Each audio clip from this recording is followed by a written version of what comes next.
Listo, estamos grabando en estos momentos. Bienvenidos a nuestra segunda clase de nuestro curso de robótica. El día de hoy vamos a hablar sobre algunos aspectos aún introductorios a este maravilloso mundo de los robots. Vamos a hablar sobre temas como los componentes de un sistema robótico y la morfología del mismo.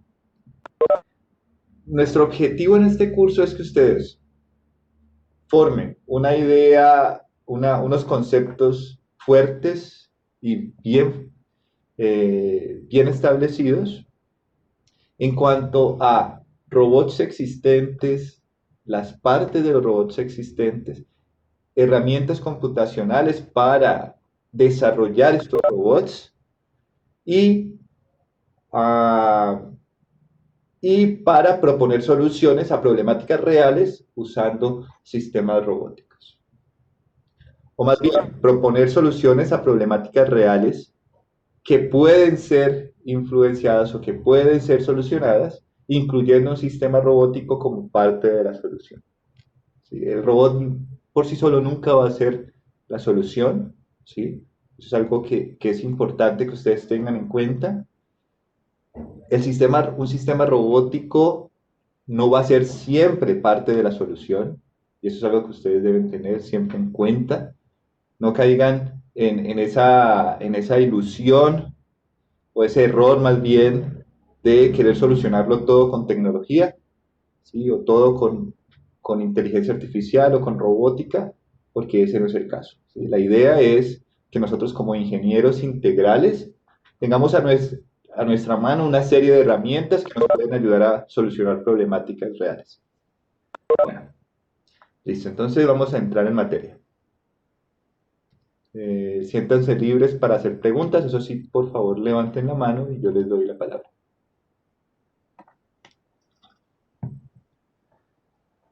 Bueno, como decíamos en la clase pasada, un sistema robótico debe existir en el mundo real y debe realizar una tarea en ese mundo físico. ¿Listo? Para que un robot pueda realizar una tarea, pues necesita herramientas para poder transformar el ambiente o para poder realizar esa tarea física dentro del ambiente. Los elementos que un sistema robótico utiliza para ejecutar esas tareas en el mundo físico son los actuadores y los efectores. ¿Listo? Los actuadores y los efectores le permiten al robot hacer dos tareas en particular, ¿sí? Que van conectadas con su funcionalidad en el mundo físico, que son locomoción y manipulación. Un robot debe manipular objetos o debe desplazarse. ¿Listo? Eso es algo propio de todo sistema robótico en el sentido completo de la palabra, porque como dijimos, existe en el mundo físico. Entonces debe ser capaz de manipular o desplazarse. Para que un robot pueda desplazarse y manipular, ¿sí? Es necesario dos componentes. Uno son los efectores y otro son los actuadores. Vamos a comenzar hablando sobre efectores, ¿sí? En inglés, effector. Un efector es un dispositivo que es controlado por el robot y que afecta el ambiente. ¿Listo? Eso es un efector. Ejemplos de efectores son las llantas, los continuous track. Los continuous track son básicamente las orugas de los robots tipo oruga. También tenemos otro tipo de efector como son los pies de un robot humanoide, ¿sí? O la mano también de un robot humanoide. ¿Listo? También tenemos otros tipos de efectores que ahora vamos a analizar un poco más en detalle, que son los grippers, muy populares en robots industriales. Los efectores deben ser definidos o deben ser ubicados dentro del robot mejor, de tal manera que el robot sea estáticamente estable. Por qué esto? Porque de los efectores depende en gran medida que el robot sea estable y pueda realizar su tarea sin, eh, sin salir de la posición deseada. ¿Listo? ¿Qué significa que un robot sea estáticamente estable? Significa que su centro de gravedad se encuentra dentro del polígono determinado por los puntos de contacto del robot y el piso. ¿Sí? Para que un robot sea estáticamente estable, su centro de gravedad debe ubicarse siempre dentro del polígono formado por los puntos de contacto entre el robot y el piso. Por ejemplo, aquí tenemos en este dibujo un robot de 4 llantas. Por tanto, el robot tiene 4 puntos de contacto con el piso. ¿Sí? 1, 2, 3, 4. Uno por cada llanta. Si nosotros creamos un polígono, una línea que conecta estos 4 puntos, ¿sí? Y después tomamos el centro de gravedad del robot y dibujamos una línea recta que es perpendicular al plano donde se encuentra el robot, esa línea recta se encuentra dentro del polígono formado por los puntos de contacto. Siempre que el centro de gravedad se encuentre dentro de ese polígono, el robot va a estar estáticamente estable. ¿Sí? Esto es algo fácil de lograr en robots con llantas, ¿vale? Sin embargo, es más retador cuando tenemos robots con más grados de libertad, como son, por ejemplo, los humanoides. Muy bien.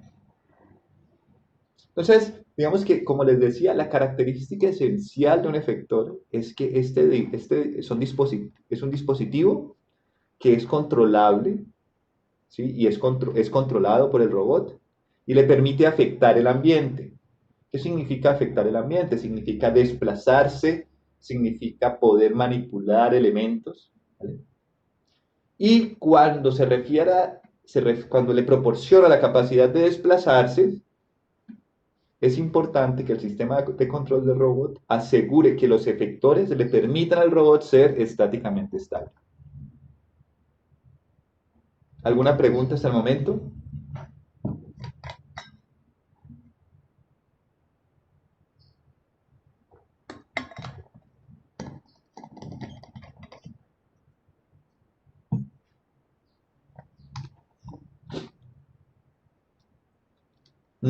Nosotros durante el curso nos vamos a enfocar principalmente, como les había dicho, en robots manipuladores y robots móviles con llantas. Los robots móviles con llantas tienen principalmente 4 tipos de llantas, que son los siguientes. La primera categoría son llantas estándar. Esto es una llanta estándar. Bueno, tengo una pregunta de Juan Felipe. Cuando el robot tiene puntos de apoyo que cambian, ¿cuál es el polígono que se debe considerar? Excelente, Daniel. Perdón, Juan Felipe. Muy buena la pregunta. Cuando el robot tiene puntos de apoyo que cambian, el polígono se actualiza cada vez que los puntos de contacto cambian. Entonces hay que considerar el polígono actual siempre. Por eso y esto es un reto en robots con patas, por ejemplo, porque los puntos de contacto van a estar cambiando, ¿sí? Entonces, en cada momento, el sistema de control del resto del robot debe asegurarse de que el centro de gravedad del mismo se encuentre dentro de ese polígono de puntos de contacto que cambia, ¿vale? Bien. Listo, entonces volvemos a las llantas. Tenemos llantas estándar. ¿Cómo se caracterizan estas llantas estándar? Nosotros las caracterizamos de acuerdo a los grados de libertad propias de la llanta, ¿sí? Entonces, una llanta estándar tiene solamente 2 grados de libertad. El primero es rotación con respecto al wheel axle, ¿sí? ¿Qué significa wheel axle? Ustedes lo verán aquí. Wheel axle. El wheel axle es el eje de rotación de la llanta, ¿sí? O el eje de la llanta. Cuando hablamos del eje de la llanta, queremos decir el eje de rotación de la llanta. Este eje con respecto al cual la llanta gira, ese es el wheel axle, ¿sí? O eje de la llanta. Entonces, um, la llanta estándar tiene 2 grados de libertad, uno de rotación con respecto a este eje, ¿cierto? Y otro de rotación con respecto al punto de contacto. El punto de contacto con el piso, ¿sí? Es este que está aquí. Y con respecto a ese punto, es posible que gire gracias a un motor que pongamos arriba. ¿Listo? Entonces, la llanta puede hacer esto, puede girar con respecto a su eje de rotación, con respecto al eje de la llanta, eje de rotación de la llanta, pero también puede girar con respecto al eje de dirección de la llanta. El eje vertical es el eje de dirección de la llanta. 2 grados de libertad, 1 y 2. Muy bien. Después vienen las, eh, las llantas tipo Castor. Estas son las llantas que ustedes ven en los carritos del supermercado. La llanta Castor tiene también 2 grados de libertad. Uno de rotación con respecto al wheel axle, ¿sí?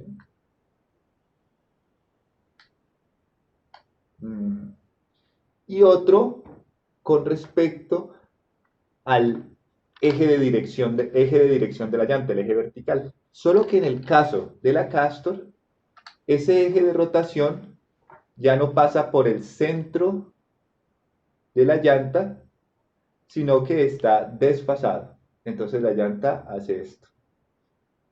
¿Sí? Entonces lo podemos ver aquí en el dibujo. Tenemos, si nosotros ponemos un motor en el eje de rotación de la llanta, pues vamos a hacer que ella se desplace, ella rote y se desplace linealmente.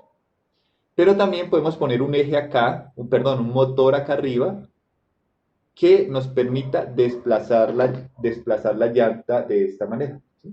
Entonces, tenemos 2 grados de libertad, nuevamente un grado de libertad rotacional con respecto al eje de rotación de la llanta, y otro grado de libertad también rotacional con respecto al eje de dirección de la llanta, pero que esta vez se encuentra desfasado con respecto al centro de la llanta. En el caso de la llanta estándar, la rotación es así.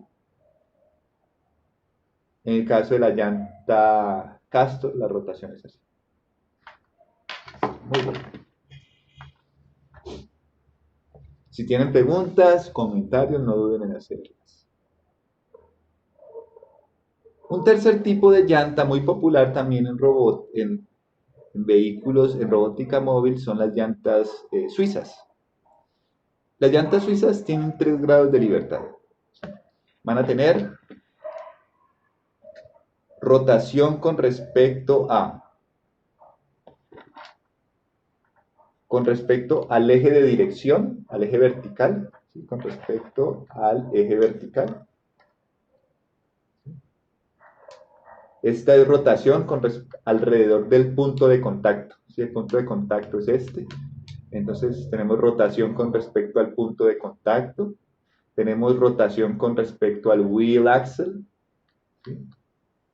Y también tenemos rotación de unos rodillos alrededor de la llanta. Eso es lo que caracteriza a la llanta Swedish. La llanta Swedish tiene unos rodillos alrededor, ¿sí? Y esos rodillos rotan de manera independiente. Entonces eso le agrega un grado de libertad adicional a la llanta.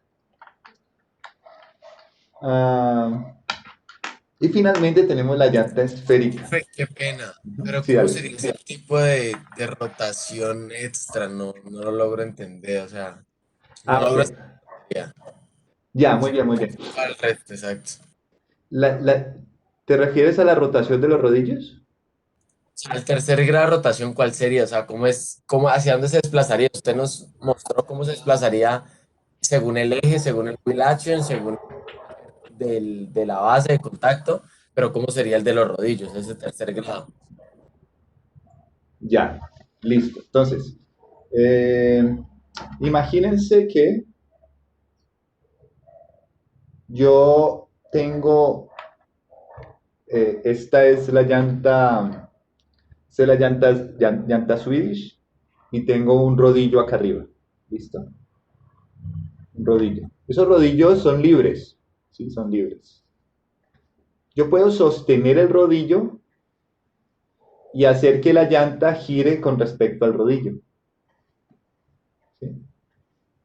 Yo puedo sostener el eje de rotación del rodillo y hacer que la llanta se mueva. Entonces, por eso puedo hablar de ese tercer grado de libertad. Entonces, la llanta Swedish va a ser este movimiento con respecto al punto de contacto, va a ser este movimiento con respecto al eje de rotación, pero también podría realizar este movimiento con respecto con respecto al eje de rotación, pero del rodillo.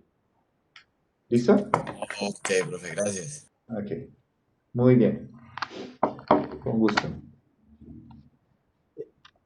Todas estas llantas tienen ciertas ventajas y desventajas que vamos a analizar a lo largo del curso. Mm, bueno, y nos falta las llantas esféricas. Estas llantas esféricas son muy poderosas, ¿listo? Sin embargo, son difíciles de construir. Eso también lo vamos a ver. Vamos a ver un ejemplo de llantas esféricas. Vamos a ver cómo estas llantas son difíciles de construir. Eh, Muy bien, pero la idea, lo que busco el día de hoy es que ustedes sepan cuáles son los diferentes tipos de llantas que generalmente se usan en la construcción de robots móviles.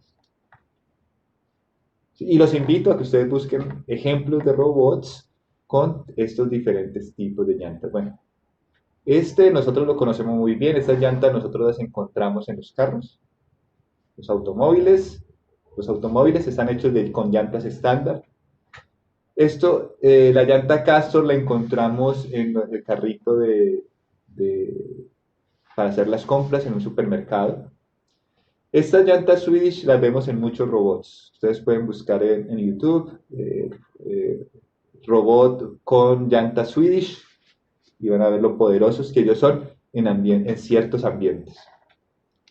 Listo. Dependiendo de qué tipo de llanta nosotros usemos, cuántas llantas usemos, ¿listo? Dónde las ubiquemos en nuestro robot, vamos a encontrar diferentes configuraciones de robots móviles. Esta es una, ¿sí? Voy a analizar de todas estas, unas cuantas, el resto las analizan ustedes por sus propios medios. Aquí tenemos un ejemplo de un carro con tracción trasera. Entonces, esta es la nomenclatura. La cajita gris es una llanta estándar motorizada. ¿Qué significa llanta estándar motorizada? Pues que tiene tracción en el eje de rotación. ¿Sí? Tiene tracción en el eje de rotación.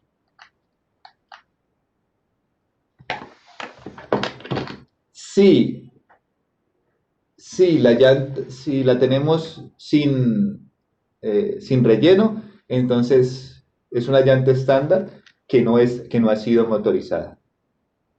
¿Sí? Esta sí es una llanta que tiene dirección, pero no tiene tracción en el eje de rotación. ¿Sí? Y estas son llantas que están conectadas. La orientación de una depende de la otra. ¿Listo? Esta es una llanta Swedish y esta es una llanta omnidireccional que como no está rellena, entonces es unpowered. No tiene, es una rueda loca, básicamente. Listo, muy bien. Entonces tenemos esta configuración. Dos llantas conectadas, ambas con ambas motorizadas, ambas estándar. Y adelante tenemos dos llantas direccionables, ¿sí? Dos llantas estándar, pero que pueden cambiar de orientación, pero una depende de la otra. Esto es un carro. Sí, eso es un carro. En este otro caso tenemos dos llantas motorizadas y direccionables al frente. ¿Sí? Las dos llantas tienen tracción, ¿sí? Y ambas pueden cambiar de dirección, pero una depende de la otra. Listo. En este caso tenemos dos pares de llantas conectadas, ambas con tracción, es decir, cuando yo les digo contracción significa que giran, tienen un motor que actúa el eje de rotación de la llanta y hace que rote. Listo. Y así podemos crear muchas configuraciones de robots dependiendo de las aplicaciones que nos interesen. Este, por ejemplo, es un caso clásico de un robot diferencial. Tenemos un robot que tiene dos llantas estándar, y ambas son controladas de manera independiente. De tal manera que si yo cambio la velocidad en las llantas, puedo generar diferentes tipos de movimientos. Ustedes se lo imaginarán. Si mis llantas estándar giran con velocidades opuestas, el robot va a hacer esto. Tengo una llanta girando hacia adelante, la otra hacia atrás. ¿Sí? Entonces, si tengo ese tipo de movimiento adelante y atrás, entonces el robot va a girar, va a hacer esto. Listo, muy bien. Si ambas llantas giran en la misma dirección, el robot va hacia adelante. Si giran en la misma dirección, pero en el sentido contrario, entonces el robot va hacia atrás. En fin. Entonces, ¿qué es lo que yo quiero que nosotros vamos a enfocarnos en cada una de estas configuraciones de robot a medida que avance el curso? ¿Qué quiero que quede claro el día de hoy? En esta parte, existen diferentes tipos de llantas estándar, que pueden ser direccionables o no, pueden cambiar de dirección o no.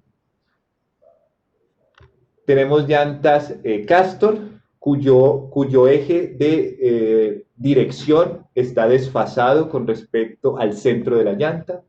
Tenemos llantas Swedish, que tienen rodillos alrededor de la llanta, y tenemos llantas esféricas, que pueden ser locas, que pueden ser no actuadas. Una llanta loca es una llanta que no es actuada. Y podemos tomar esas llantas y combinarlas de diferentes maneras para crear diferentes configuraciones de robot. ¿Cómo seleccionar la configuración? Eso, hay muchísimos criterios que vamos a ir explorando a lo largo del curso.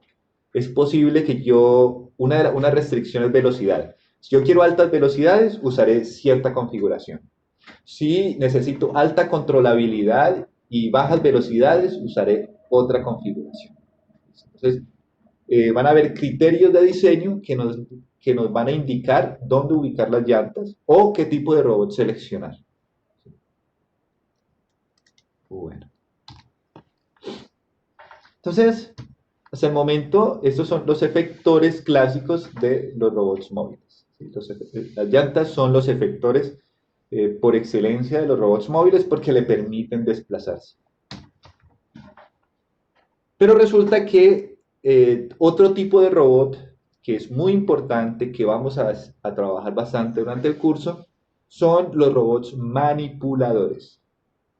Un robot manipulador es un robot que puede agarrar objetos y hacer actividad y hacer ciertas acciones con esos objetos. ¿Sí?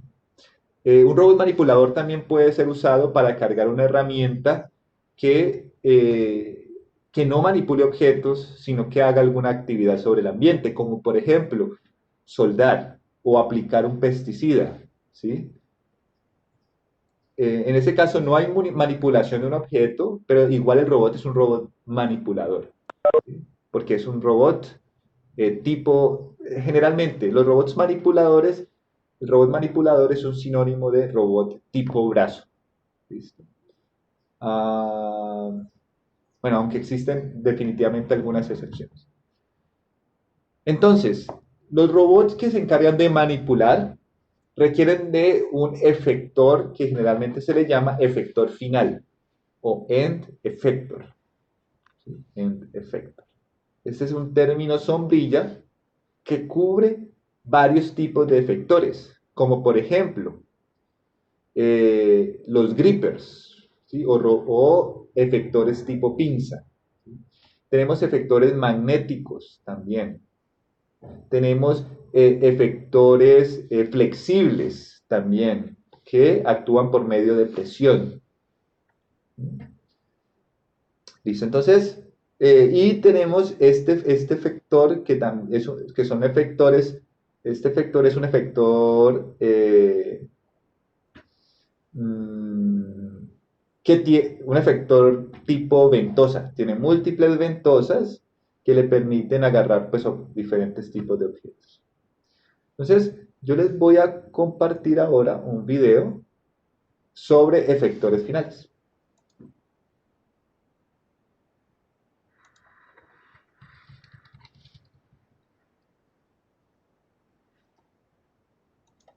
¿Están escuchando el video?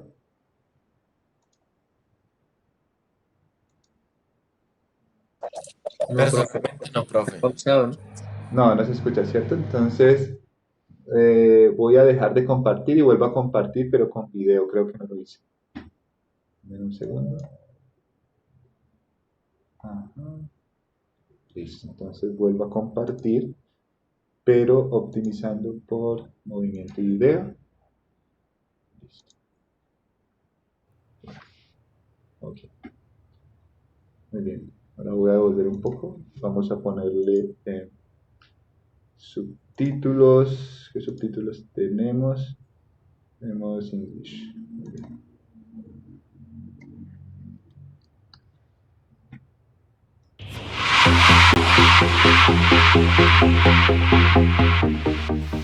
An end effector is the device at the end of a robotic arm, like one of these that you see here.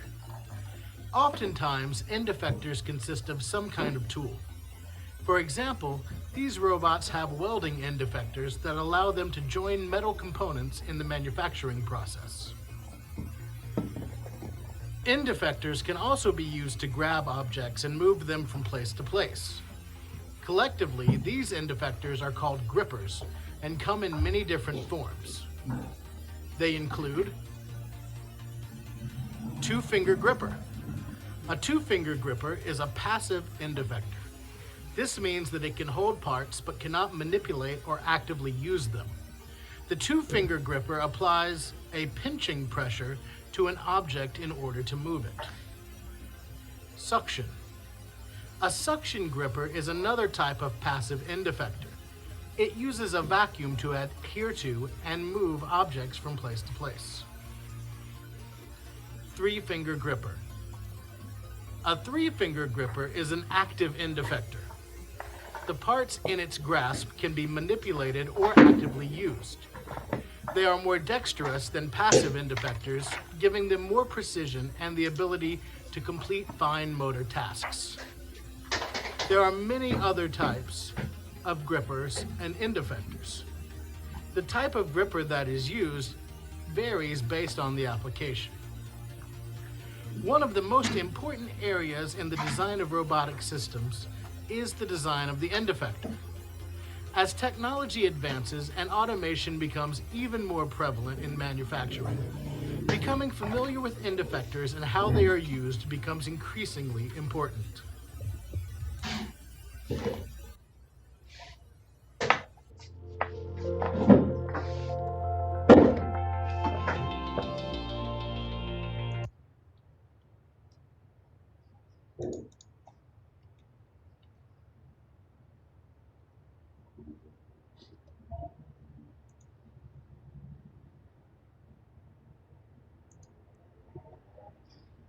Muy bien. Listo.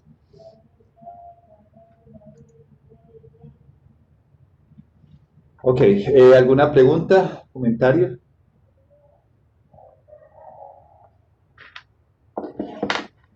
Muy bien.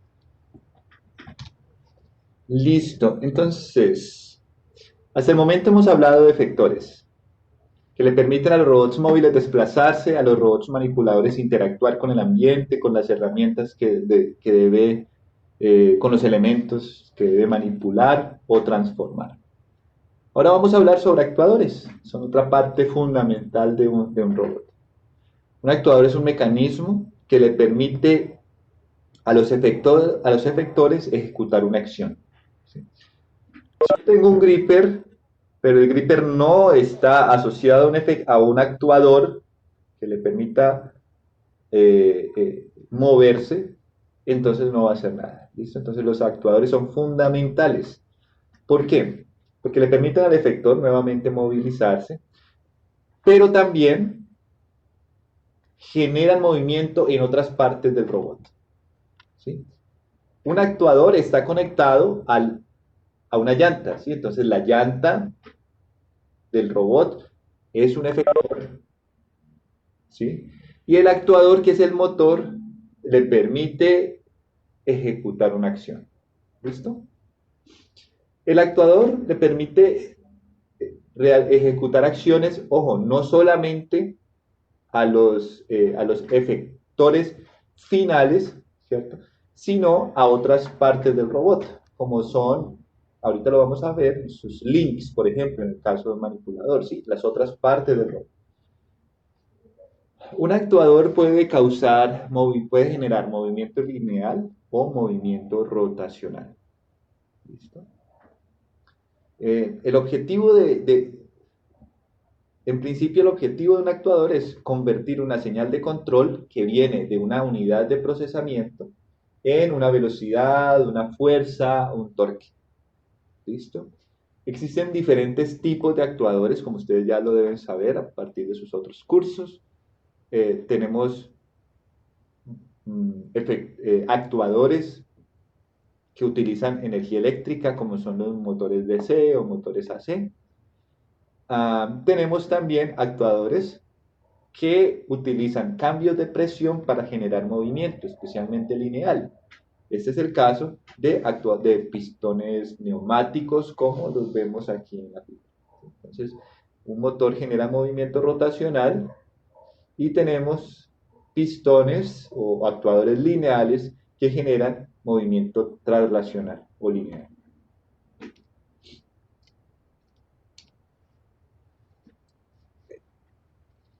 Una forma clásica y muy utilizada de actuador son los servomotores. Los servomotores son actuadores que pueden ser rotacionales o pueden ser lineales. Ojo, un servo no es únicamente no solamente genera movimiento rotacional, ¿sí? Son los que más hemos utilizado, ¿cierto? Pero no es el único tipo. ¿Qué caracteriza a un servo? ¿Sí? A un servo no lo caracteriza el tipo de movimiento que genera, lo caracteriza el hecho de que permite control preciso de posición angular o lineal, ¿sí? O velocidad o aceleración, tanto angular como lineal. Eso es lo que realmente constituye un servomotor. El hecho de que sea posible controlarlo de una manera precisa. Eso es un servo. ¿En qué consiste? Consiste en un motor o un actuador, ¿cierto? Que ha sido conectado con un sensor que le permite cerrar el lazo, realimentar, ¿sí? Y un sistema de control que le permite controlar, que le permite ser controlado. ¿Listo? Eso es un servomotor. Ahora, los servomotores DC que generan movimiento rotacional generalmente son controlados usando PWM, Pulse Width Modulation. Esta es una forma clásica de controlar motores DC. El principio es relativamente sencillo, ¿sí? Lo que se hace es enviarle un tren de pulsos al motor y controlar el ancho de ese pulso. Y modulando el ancho de los pulsos, ¿sí? Modulando el ancho de los pulsos, la línea azul, podemos cambiar la velocidad a la que se mueve el motor. Listo. Mm,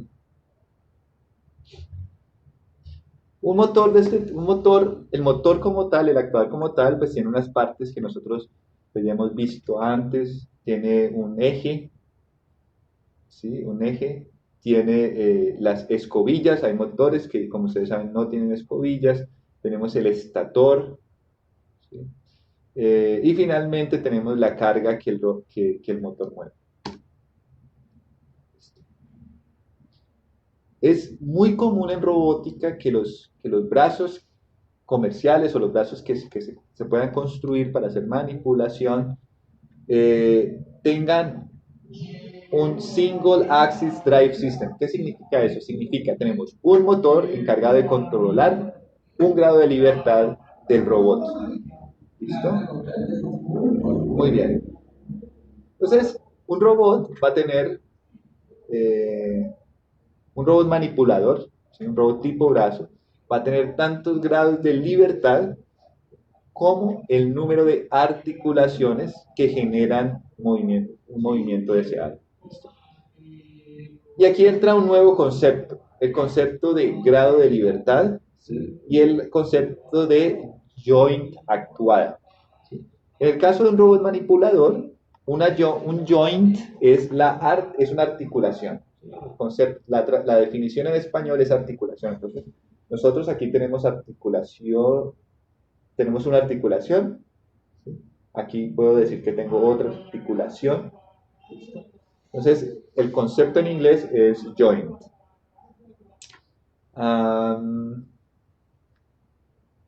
Ahora, el siguiente concepto es el concepto de grado de libertad. Un grado de libertad representa la forma en la que un objeto se mueve.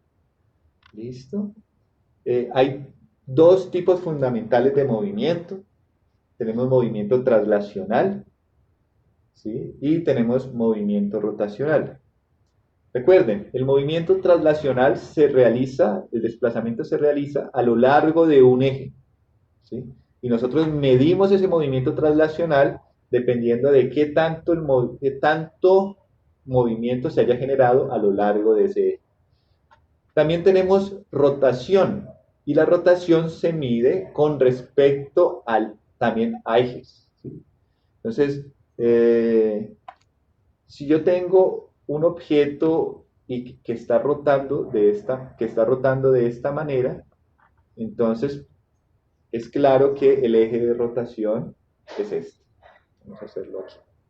Ustedes lo vean mejor.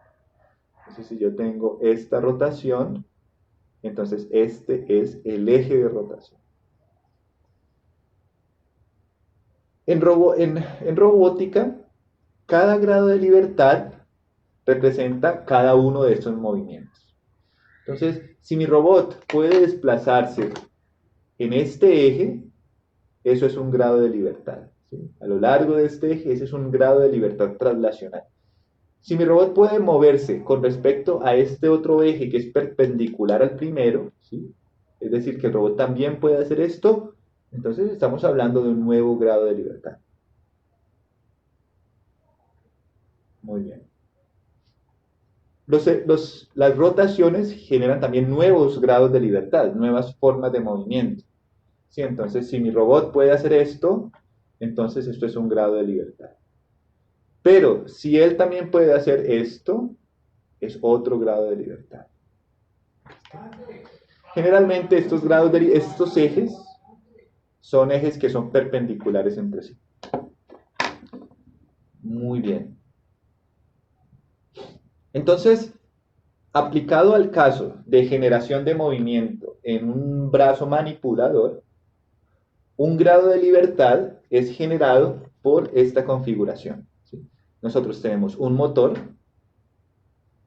un sistema de transmisión de movimiento, que puede ser pues, un par de piñones, o inclusive uno podría hacer transmisión directa, el motor directamente acoplado al eje de rotación. ¿Listo? Entonces esto es una elección que depende de la morfología de nuestro robot, depende también de qué tanto dinero tengamos para los motores, ¿sí? o para el sistema de transmisión, en fin. Es muy común ver transmisión directa. ¿Por qué? Porque estos piñones, los sistemas de transmisión implican más partes móviles dentro del dispositivo, lo cual es no deseable, ¿sí? Porque esto se va a desgastar. Muy bien, listo. Pero de todas maneras existe una forma de transmisión que puede ser por piñones, por correas o puede ser transmisión directa. Tenemos un eje que se conecta con el brazo y genera el movimiento. Listo. Profe, una pregunta. Claro. Por ejemplo, ahí, volviendo al ejemplo que hacías ahorita con los objetos, ¿los grados de libertad se toman individualmente? O, por ejemplo, si el robot lo hace en conjunto, ¿todo ese conjunto ya es otro grado de libertad o uno lo separa? Muy buena pregunta, Roberto.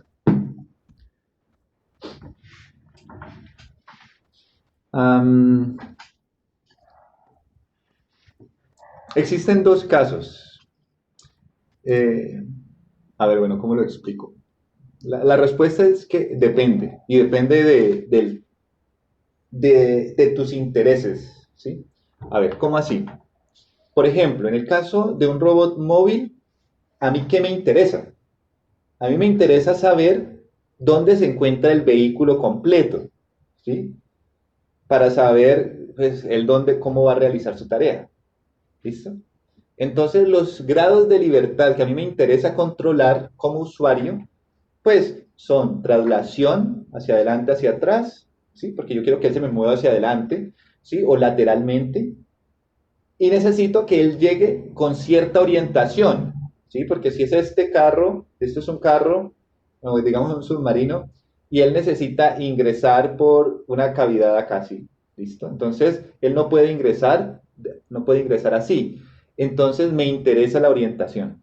Entonces, en el caso de vehículos, son 3 grados de libertad, y a mí no me interesa los grados de libertad de las llantas. A mí no me interesa saber que el rodillo de la llanta Swedish se movió, no me interesa saber cuántas vueltas dio la llanta, ¿listo? A mí lo que me interesa es el robot completo. Entonces, por eso hablamos de solamente 3 grados de libertad en el caso de un robot móvil. En el caso de un manipulador, como el brazo no se va a mover, no se va a desplazar mejor, ¿sí? Entonces, ahora sí a mí me interesa cada posible movimiento que haga el robot, ¿sí? ¿Por qué? Pues porque pueden haber ciertas restricciones energéticas, yo no quiero que él se mueva demasiado, que mueva demasiado cierta articulación. Y adicionalmente, cada grado de libertad, cada articulación contribuye a la posición del efector final. Entonces, en el caso de un robot manipulador, cada articulación representa un grado de libertad del robot. ¿Listo? Sí, listo, profe. Entonces, pero eso, por ejemplo, es cuando, en tal caso que me pregunten en general cuántos grados de libertad tiene, siempre digo los que me interesan, o ahí sí tocaría pensar en todos los posibles. No, no. Digamos que una forma fácil de hacerlo es, si estamos hablando de robots móviles, nos interesan grados de libertad que describen el movimiento del chasis, los grados de libertad del chasis, ¿sí? Si estamos hablando de los grados de libertad de un robot manipulador, ahí sí hay que hablar de cada una de las articulaciones, ¿sí? Cada articulación es un grado de libertad. Y no incluimos, y no se incluye el efector final, ¿sí? Entonces, digamos que uno tiene que acogerse mucho a la convención que existe. Entonces, de nuevo, si es un robot móvil, los grados de libertad, si te preguntan los grados de libertad, habría que pensar, la convención dice que estamos hablando del chasis. Pero no, pues, si uno quiere ser exhaustivo, uno dice, no, pues los 3 grados del chasis, más cada llanta tiene por lo menos 2 grados de libertad, entonces el robot tiene muchos grados de libertad, ¿cierto? Pero si a ti te hacen la pregunta, nadie va a estar pensando en los grados de libertad de las llantas, sino del chasis. Si te preguntan en el caso de un manipulador, uno lo que tiene que hacer es quitar el efector final, porque el efector final va a tener muchos grados de libertad. Imagínense que sean dedos, ¿sí? O simplemente la pinza, eso es un grado de libertad. Entonces, ¿cuál es la convención? Uno quita el efector final y cuenta el número de articulaciones. Y esos son los grados de libertad del manipulador. ¿Sí? Entonces, esas son dos convenciones. Pero si uno quisiera ser exhaustivo, pues sí, tocaría hablar de todos los posibles movimientos que se generen en el robot. Ok, listo, bro. Ya, Vale, gracias. con gusto, muy buena pregunta. Listo, muy bien, muy bien.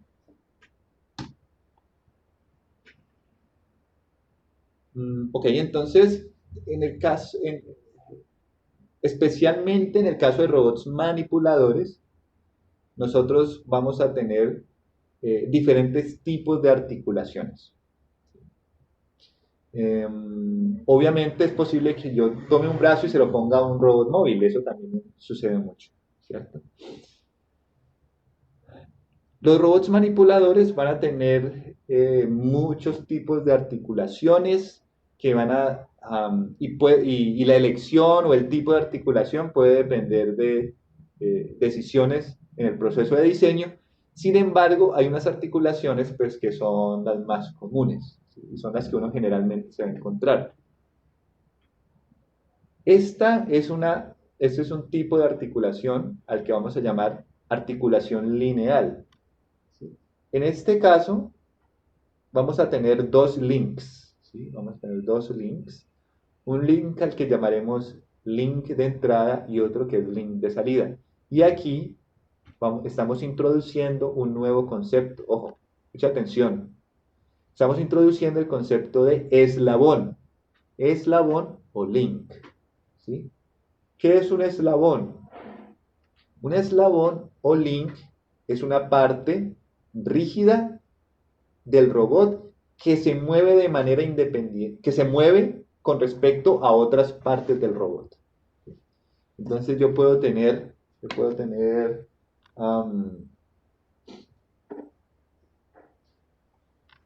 el eslabón 1 del robot y tengo el eslabón 2 del robot, ¿sí? Y el eslabón 2 se mueve con respecto al eslabón 1. ¿Sí? Entonces esto es un link y esto es otro link. Y aquello que me permite generar movimiento relativo entre el eslabón 1 y el eslabón 2, o entre el link 1 y el link 2, lo llamamos articulación o joint. Si el movimiento se genera de manera lineal, estamos hablando de una linear joint. ¿Sí?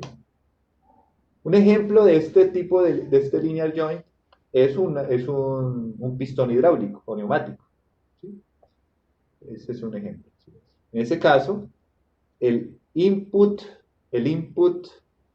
output link se mueve en la misma dirección que tiene el input link. Bueno, esa es una linear joint. Vamos a tener otra articulación. Bueno, un nombre genérico para estas articulaciones lineales es el concepto de articulación prismática. Y las tengan, esto es fundamental. Cultura general en robótica. Toda articulación que genere movimiento lineal la vamos a llamar articulación prismática. ¿Sí? A toda articulación que genere movimiento lineal le vamos a llamar articulación prismática. ¿Sí? Dentro de las articulaciones prismáticas tenemos, o de las prismatic joints, arriba, tenemos linear joint y tenemos orthogonal joint. ¿Qué pasa en el caso orthogonal joint? En el caso orthogonal joint, este es, por ejemplo, nuestro input link y nuestro output link es perpendicular al input link, pero se desplaza a lo largo de ese input link. ¿Sí? Esto es muy común en robots cartesianos o máquinas CNCs o impresoras 3D, ¿sí? Donde nosotros tenemos un link que es ortogonal un output link que es ortogonal al input link. Muy bien, listo. Y ahora vamos a hablar de las articulaciones rotacionales, ¿sí? Que también se les llama articulaciones revolutas, ¿sí? Articulaciones revolutas, es un concepto también que se usa en español. Entonces, de nuevo, tenemos, y esto es el término sombrilla, tenemos articulaciones revolutas. Dentro de las articulaciones revolutas tenemos articulaciones rotacionales o rotational joints. ¿Cómo funcionan las rotational joints? Tenemos nuestro output link y tenemos nuestro input link. ¿Sí? Nuestro input link. Resulta que en el caso de las joints rotacionales, el output link va a rotar con respecto a un eje que es perpendicular al input link. ¿Sí? Es decir, en una joint rotacional, el output link va a ser esto. ¿Sí? Esto es una rotation. Este movimiento es generado por una joint rotacional o rotational joint. ¿Listo? Rotational joint. Si el eje de rotación del output link es colineal al input link, entonces el output link va a ser esto. Sí, va a ser esto. Va a ser esto. Y en este caso tenemos una twisting joint. Tenemos una twisting joint. Finalmente tenemos una revolving joint. La revolving joint gira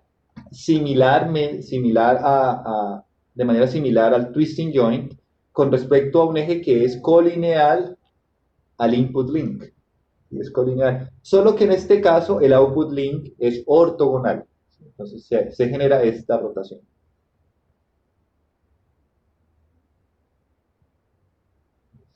Muy bien. ¿Vamos bien? ¿Preguntas?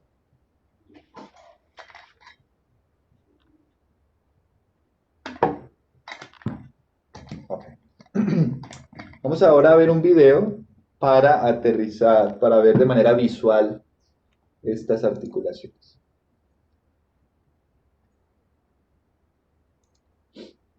Then our plastic housing and our PRT slewing. Bueno, la idea de bueno, digamos que lo que les acabo de explicar creo que fue claro, ¿cierto? Este video lo que va a hacer es darnos una idea de físicamente cómo son implementadas o cómo son construidas estas articulaciones.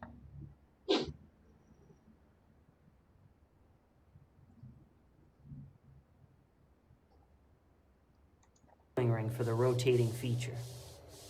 We offer the joints in 3 different sizes, in asymmetrical and symmetrical, and we have 3 different versions to suit a variety of applications with our low cost, our standard, and our high end. The joints can be directly coupled to a motor mounting kit for a drop-in driven solution. See here the D joint coupled with our Drylin D3 controller. Using all of these as the building blocks, we also offer 2 to 5 direction of freedom joint arms with lightweight construction, low cost, and high flexibility.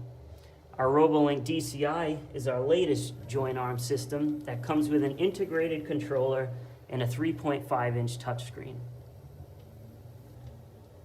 The IGUS Builder Buy platform allows you the flexibility to configure a robot quickly and easily using our online designer and simulator.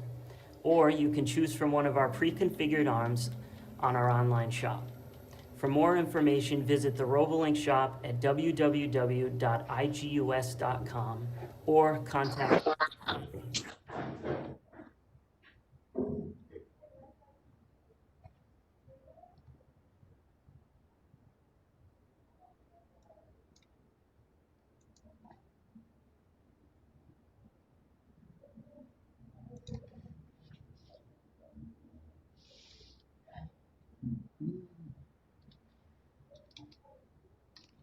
Muy bien. Ahora, estas articulaciones que nosotros hemos visto, junto con los eslabones o links, nos permiten construir manipuladores robóticos. ¿Sí? ¿Qué es un manipulador robótico o un robot o un brazo articulado? Ese es otro concepto sinónimo. Tenemos links que son rígidos o eslabones. Entonces, mi brazo es un eslabón, ¿sí? Mi mano es otro eslabón, mi antebrazo es otro eslabón, y ellos constituyen links. Son partes del brazo que son aproximadamente rígidas y se mueven entre sí gracias a las articulaciones que los conectan. ¿Listo? Entonces, ¿qué es un brazo articulado? Es un conjunto de links rígidos que son conectados por medio de articulaciones y que permiten movimiento relativo entre links que son vecinos. Una articulación genera movimiento relativo entre dos links que son vecinos. Estas articulaciones son generalmente instrumentadas con encoders. ¿Sí? En la parte trasera del motor se puede poner un encoder que me ayuda a medir cuántas veces o qué tanto ha girado un motor. Listo. Entonces, medir esa rotación nos permite a nosotros cerrar el lazo de control y bueno, controlar el movimiento de cada una de las articulaciones. Muy bien.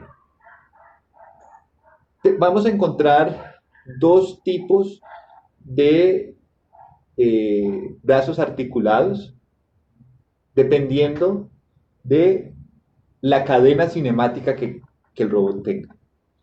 Vamos a tener cadenas cinemáticas abiertas y cadenas cinemáticas cerradas. En una cadena cinemática cerrada, tanto la primera articulación como la última se encuentran fijas de manera translacional. ¿Sí? Es decir, la primera articulación solamente va a poder rotar, no se puede desplazar, y la última articulación también, de manera similar, el eslabón puede rotar con respecto a ella, pero la articulación no se puede desplazar. ¿Sí? En una cadena cinemática abierta, la primera articulación es fija, pero el final del robot es libre. Es libre.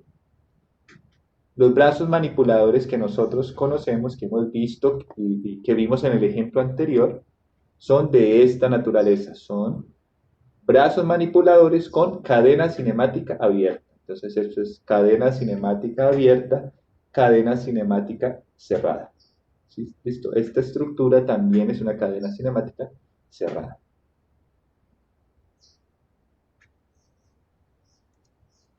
Listo. Profe, disculpa una pregunta. ¿Cuál sería la función de el tipo de estructura? Porque si no se pueden mover los dos que están fijos, el tercero que está como arriba en la unión de esos dos, ¿qué funcionaría? Listo. Muy, muy bien, Raúl. Dos. Es decir, primero, yo podría elegir poner el efector final en uno de los eslabones que están acá, que están arriba. ¿Sí? Esa es una opción. Y creo que sí, nosotros vimos un robot de ese tipo en el primer ejemplo, ¿sí? ¿Se acuerdan? Vamos a ver.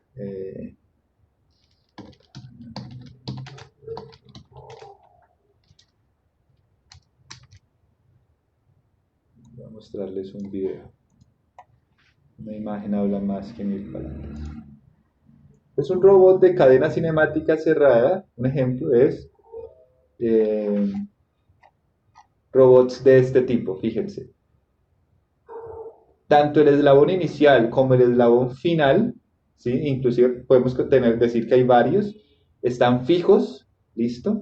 Y la herramienta se pone donde se conectan los otros, donde se conectan. Entonces, no hay un eslabón libre, pero podemos poner la herramienta aquí, ¿sí? A estos robots se les llaman robots paralelos, que son robots de cadena cinemática cerrada, ¿vale? Esa es una. Pero también otra aplicación es los simuladores, ¿sí? Simuladores de vuelo, por ejemplo.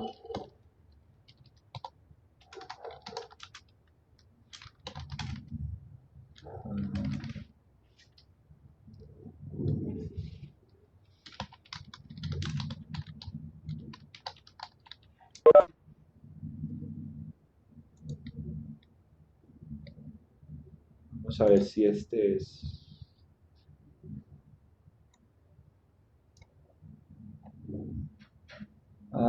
pero veamos.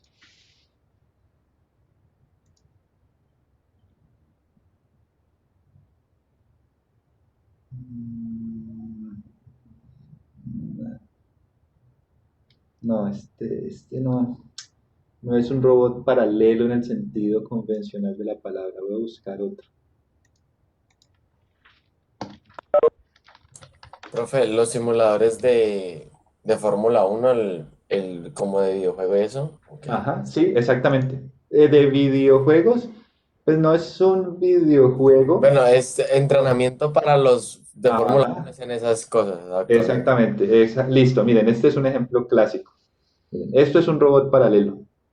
De nuevo, no hay un eslabón que es libre, todos están interconectados, ¿cierto? Y eso se puede usar también para hacer entrenamiento, como lo decía el compañero, en simuladores de vuelo, en simuladores de conducción, ¿sí? Los mismos hay también plataformas de cine que te permiten como sentir se llama cine 6D, 7D, que hacen que la plataforma donde estás sentada se mueva, ¿listo? Entonces, eso es un ejemplo también de robot paralelo.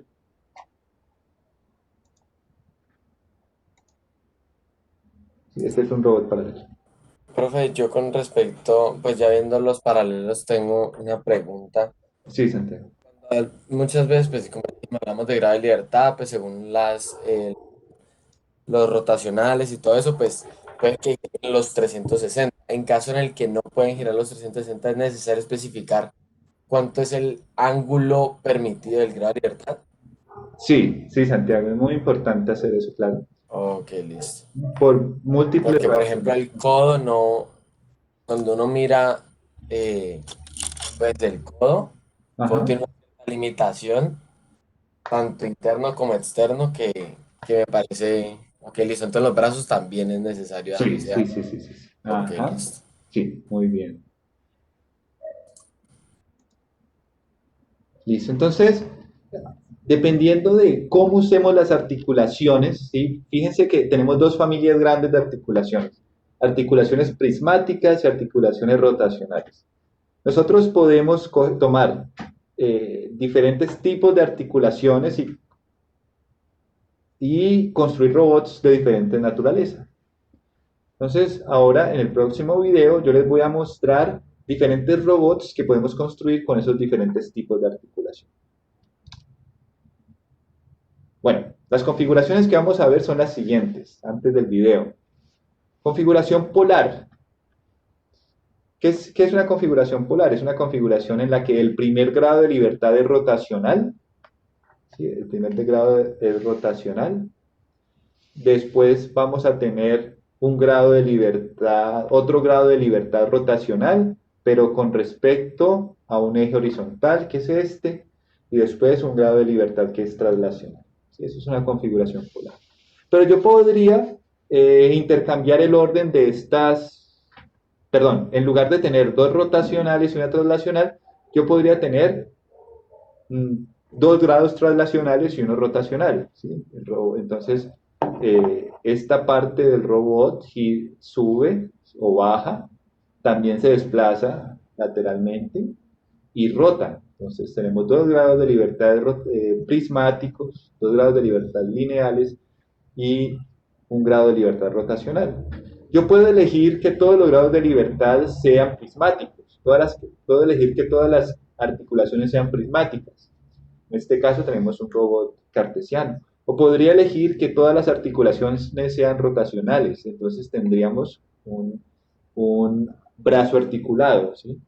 O esta es una categoría especial que tiene 3 grados de libertad rotacionales y 4 grados de libertad rotacionales y 1 prismático. Perdón, 3, 1, 2, 3 grados de libertad rotacionales y 1 prismático que hace que el pistón suba o baje. Entonces ahora vamos a ver un video que ilustra todas estas configuraciones. Profe, qué pena, no vi el nombre del que era todos rotacionales. Es que no sé por el brazo articulado. Ok, listo. Brazo articulado.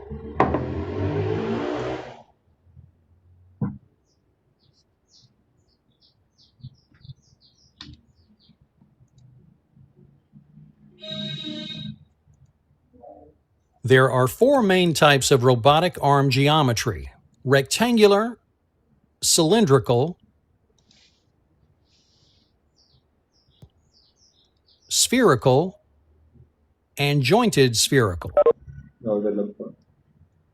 There are 4 main types of robotic arm geometry: rectangular, cylindrical, spherical, and jointed spherical. Robots with rectangular arm geometry use Cartesian coordinates and move linearly along each of the x, y, and z axes. This type of movement is also called 3P geometry, where the P stands for prismatic or linear motion. This type of geometry is most commonly used with pick-and-place or large overhead-mounted robots. Rectangular arm geometry robots can only move linearly in each direction. An overhead crane robot is a good example of this type of motion. It can move forward and backward, left and right, and up and down. Robotic arms that use Cartesian coordinate geometry generate a rectangular work envelope. Rectangular robotic arms have the simplest geometry and control system and are typically used in material handling operations. Cylindrical arm geometry robots move linearly in 2 directions and rotate in one other. Since this type of robotic arm moves in 2 separate prismatic or linear directions and rotates in one direction, it's given the designation of R2P, where the R stands for rotational. This type of robotic arm is most often used in machine tending, assembly, material handling, and palletizing operations. Robotic arms with cylindrical geometry move linearly in 2 directions. Vertical linear motion is called stroke. Horizontal linear motion is called reach. And rotational motion is called swing. Cylindrical geometry robots have a cylindrical work envelope. The advantages of this type of work envelope is a robotic arm reach that is deep at both the top and bottom of the stroke.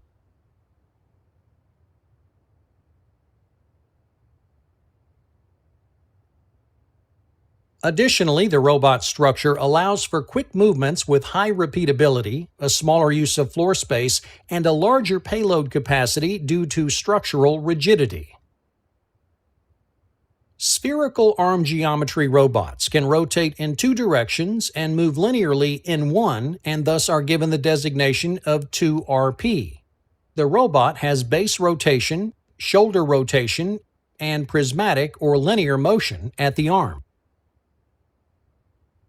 This type of robotic arm is most often used in machine tending, material handling, welding, painting, coding, and assembly tasks. Robotic arms with spherical geometry have rotational movement in two directions, rotational movement at the base and rotational movement at the shoulder. Spherical arm geometry robots also have linear motion in one direction, typically the reach of the arm.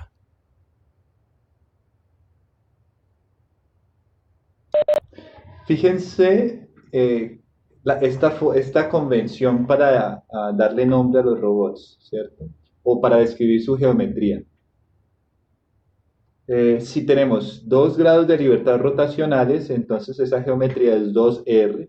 Y como hay uno prismático traslacional, pues después se pone P. ¿Sí? Entonces, este robot es un robot esférico cuya geometría es 2RP, dos articulaciones rotacionales y una prismática. Spherical arm geometry robots have a mostly spherical work envelope at their outer reach, but are limited by the linear reach of the arm and the rotation of the shoulder joint. The shape of the robot's inner work envelope is almost conical and does not become a sphere until the arm extends. Spherical arm geometry robots typically have a very long reach and have proven their performance in industrial applications. However, their high cost, large use of floor space, and lack of flexibility compared to jointed spherical arm robots make it hard to justify in most industrial applications. Jointed spherical arm geometry robots have rotation in 3 directions, use revolute coordinates, and are given the designation of 3R. They are one of the most popular types of robotic arms and most accurately mimic the movement of the human arm. Robotic arms with jointed spherical or articulated geometry rotate on at least 3 axes. Left and right movements are provided by rotation at the base. Horizontal movement is provided by rotation at the shoulder. And vertical movement is provided by rotation at the elbow. Except for very close to the body, the work envelope of a jointed spherical robotic arm is almost entirely spherical. The advantages of this type of work envelope is a robotic arm with very deep reach, minimal floor space use, and high positioning mobility of the tool end arm. Due to its mechanical complexity and the complexity of its controller, this robotic arm typically comes with a higher hardware cost and requires skilled technicians.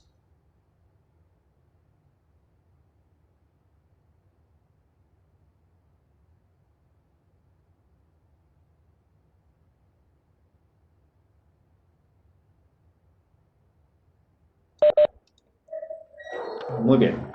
Como se pudieron dar cuenta, tenemos diferentes configuraciones de robots manipuladores. Esas no son todas, ¿sí? Pero son las más populares que tienen hasta 3 grados de libertad. Pero también pudieron haber notado que además de especificar la geometría del robot, por ejemplo, 3P en el caso del cartesiano, este cilíndrico es 2R, 2P, ¿sí?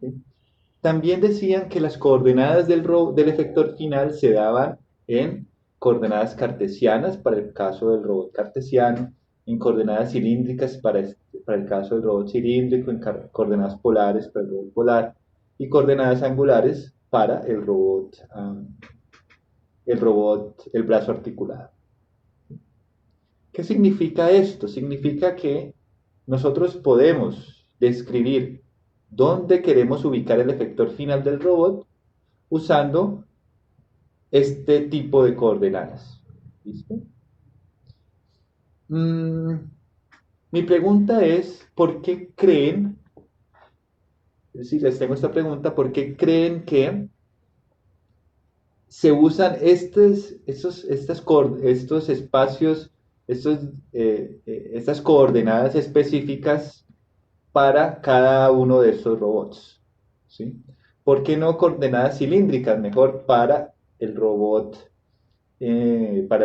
cartesiano. ¿Por qué no coordenadas cartesianas para representar el efector final del brazo articulado? ¿Por qué existe esta correspondencia entre un robot con esta geometría y coordenadas cartesianas, esta geometría con coordenadas cilíndricas y así sucesivamente? ¿Sí? ¿Por qué no tenemos otras relaciones? Pero porque con eso podemos como hacer referencia a qué tipo de robot y desplazamientos tiene, ¿no? Saber si el desplazamiento que haga puede ser rotacional o, o lineal. Pero o sea, ok, estás diciendo, Raúl, que nos podemos caracterizar el robot, ¿listo? Pero yo no necesito, yo puedo decir simplemente que este robot es un robot cartesiano y ya tienen sus nombres, ¿sí? Entonces, no veo la necesidad de asignarle un sistema de coordenadas para caracterizarlos, porque ellos pues, ya están caracterizados por sus nombres, ¿sí? Existe una utilidad práctica. ¿Sí? La utilidad práctica es la siguiente. Yo puedo colocarle un encoder lineal a cada uno de los grados de libertad de este robot cartesiano. Puedo ponerle un encoder lineal aquí, que me diga qué tanto se ha desplazado el robot en X. Puedo ponerle un encoder lineal aquí en la dirección vertical, que me diga qué tanto se ha desplazado en Z. ¿Sí? Y otro encoder lineal que me diga qué tanto se ha desplazado en Y. ¿Sí? Entonces, yo puedo estimar la pose, ¿sí? La configuración, la posición del efector final solamente recolectando los datos de los encoders. ¿Sí? El encoder 1 me da la posición en X, el otro la posición en Y otro la posición en Z del efector final. En este caso lo mismo. Yo puedo poner un encoder en la primera articulación, un encoder rotacional porque la articulación es rotacional y me va a entregar el ángulo alfa que se ha desplazado del efector final. Y después yo puedo poner también un encoder translacional aquí en la dirección vertical y otro encoder lineal en la dirección horizontal, de tal manera que tengo los grados que rota el robot y la cantidad de metros que se desplaza horizontalmente y verticalmente. ¿Sí? Lo mismo para todos estos casos. ¿Sí? Puedo poner un encoder en cada articulación y entonces yo obtengo de manera directa la posición del efector final en este esquema, en este sistema de coordenadas. ¿Sí? Usando solamente la información de los encoders, directamente, yo no puedo obtener las coordenadas del efector final del robot cartesiano en coordenadas cilíndricas, porque me tocaría hacer operaciones para hacer esta conversión. Resulta que lo mismo pasa para las otras configuraciones. Si yo quiero, a partir de la información de los encoders de este robot, obtener las coordenadas del efector final en coordenadas cartesianas, pues necesito hacer unas operaciones matemáticas. ¿Listo? Que implica un cálculo, un coste computacional. Entonces, a lo que voy aquí, muchachos, es que este emparejamiento, sistema de coordenadas con robot, nos permite a nosotros obtener de manera directa, gracias a los encoders, la configuración del efector final, dónde se encuentra el efector final. ¿Listo? Y por eso es que se le asignan ciertos sistemas de coordenadas a estos robots para facilitar ese proceso. Pero ¿qué pasa cuando yo tengo más de 3 grados de libertad? ¿Sí? ¿Qué pasa si yo quiero la posición de mi efector final en coordenadas cartesianas? Porque la mayor cantidad de otras aplicaciones funcionan en coordenadas cartesianas. Las coordenadas cilíndricas, polares se usan poco, en caso de que yo quiera integrar este robot con otros sistemas, ¿sí? En ese caso hay que usar modelos matemáticos que nos permitan convertir la información de los encoders en las coordenadas cartesianas del efector final, ¿sí? Ese modelo matemático es el modelo cinemático directo de un robot. Y eso lo vamos a ver durante el curso. Vamos a ver una metodología para construir un modelo matemático que nos permita conseguir, a partir de la información de los encoders de cualquier tipo de robot, las coordenadas del efector final, pero en coordenadas cartesianas. ¿Esto es claro lo que les acabo de decir? ¿Alguna pregunta?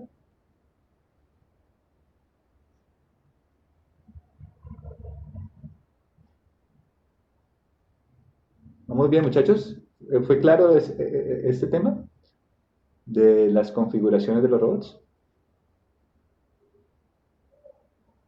Sí, profe. Vale, muy bien, listo. Genial, gracias. Muy bien, entonces, como ustedes ven, es muy importante tener sensores. Aunque en este curso no nos vamos a enfocar en el uso de sensores en robótica, eso es un tema más para el curso electivo de percepción. Los sensores son fundamentales en robótica. Ellos nos permiten, por ejemplo, pues medir qué tanto se ha desplazado cada articulación. Y eso es fundamental para saber dónde se encuentra el efector final. Si yo no sé dónde se encuentra el efector final, pues no puedo operar el robot. ¿Qué son los sensores? Los sensores son dispositivos que miden propiedades físicas, tanto del robot como del medio ambiente. En el caso de los encoders, pues van a ser solamente características del robot. Nos permiten medir distancias, ángulos, velocidades, posiciones, y pueden ser clasificados en dos categorías, ¿sí? Los sensores pueden ser proprioceptive o propioceptivos si miden propiedades del propio robot, ¿sí? Propiedades internas del robot. El encoder es un robot propioceptivo o propioceptive. Existen otros sensores como son las unidades de medida inercial o Inertial Measurement Units, que nos permiten medir aceleración y velocidades y la orientación de un cuerpo, ¿sí? Nos permite medir ángulos. Y tenemos el GPS, que nos permite medir la posición global de un objeto. Y tenemos sensores, la otra categoría son sensores exteroceptive o exteroceptivos, que miden propiedades del ambiente del robot. Sensores exteroceptivos clásicos son el LIDAR, la cámara o el sonar. Listo. El encoder que más se usa en robótica de manipuladores industriales es un encoder. Ustedes seguramente ya han tenido la oportunidad de usarlos o inclusive hasta construirlos. Bueno, no sé si construirlos, pero seguramente los han usado. Este sensor consiste de un disco rotatorio que tiene unas grillas. Esas grillas evitan el paso de la luz. Entonces, el encoder tiene un LED que emite luz, hay un fotodetector, ¿sí? Y estas celdas detienen el paso de la luz del LED hacia el fotodetector, ¿sí? Entonces ese patrón on-off es medido, ¿sí? Y de acuerdo al número de interrupciones se puede medir la distancia que ha rotado el motor al cual el encoder ha sido ensamblado, ¿sí? Generalmente los encoders van en la parte de atrás de un motor, ¿sí? Y generan una señal que es proporcional a qué tanto ha rotado el motor. Listo. Obviamente cuando se acopla el encoder queda acoplado también al eje del motor. De tal manera que cuando el eje del motor gira, Este disco con el patrón de grillas también gira y se puede medir el giro del motor. Listo, muchachos. Esto nos lleva al final de la clase de hoy. Espero que la hayan disfrutado. En la próxima, recuerden que tienen una tarea, ¿sí? Ya está de nuevo virtual desde el miércoles. La idea es que ustedes hagan un curso virtual sobre Linux. En robótica vamos a trabajar muchísimo con Linux, entonces es importante que ustedes se familiaricen con los comandos básicos de este sistema operativo. Entonces esa es una tarea que tienen. También les recomiendo mucho que se comiencen a familiarizar con ROS, el sistema operativo para robots. Ahí está este libro que se llama Mastering ROS for Robotics Programming, que lo pueden encontrar online. Les recomiendo que se lean el capítulo 1 y 2, que les da una idea sobre lo que es ROS. También en internet van a encontrar muchísimos tutoriales que también les recomiendo que vayan haciendo. Listo, entonces eso es todo por el día de hoy. Espero que estén muy bien, que tengan un buen fin de semana, muchachos. ¿Tienen alguna pregunta? Pues para mí es un gusto responder. Profe, ¿vos llamaste lista al inicio de clase? No. Venga, pero qué bueno que lo dijiste. Sí, tengo que hacerlo. Siempre se me olvida. Entonces, por favor. Sí, es que yo llegué con un poquito tarde, entonces pues pensaba que habías llamado listo. Ya, oigan, no he llamado, pero sí tengo que hacerlo y se me iba a olvidar. Entonces, porfa, denme un momentico. Llama lista, voy a parar la grabación para que no se extienda mucho.